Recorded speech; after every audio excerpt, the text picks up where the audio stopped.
जिला पुलिस पड़ियाଠାରେ 63तम गृहरक्षी प्रतिष्ठा दिवस में जोगदेले पूर्वांचल डीआईजी। आज सकाल 8टा समय बालेश्वर जिला पुलिस पड़ियाଠାରେ 63तम गृहरक्षी प्रतिष्ठा दिवस पालन हो जाइछि।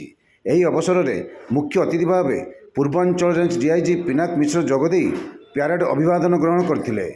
पुलिस भली गृहरक्षी समाज रे शांति सुरक्षा धनजीवन रक्षा करिथाय बोली डीआईजी श्री मिश्र वक्तव्य में कहिथिले।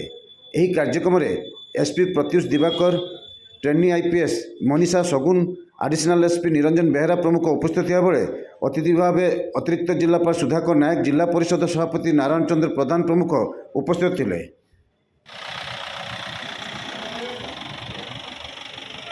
दिवस उपलक्षे उपस्थित थिबा समस्त गृहरक्षी बाहिनी पुलिस ऑफिसर बंधु मानक मु पुनर्बार हार्दिक अभिनंदन जनाऊँ।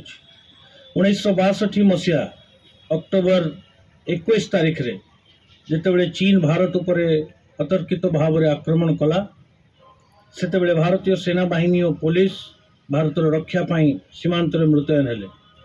से समय रे आभ्यंतरीण सुरक्षा पाई जेतिकी पुलिस बाहिनी थिले से माने मध्य यथेष्ट नथिले। एणु आउ एक सहायक बाहिनी पुलिस को आभ्यंतरीण निरापत्ता रे सहाय्य करिया पाई से समय रे चिंता करा जायथिला, जहाँकि गृहरक्षी बाहिनी नाम नामित करा जायथिला।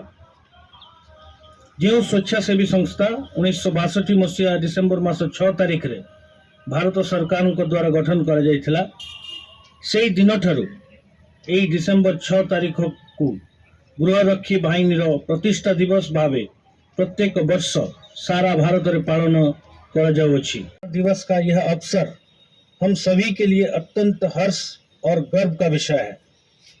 यह दिवस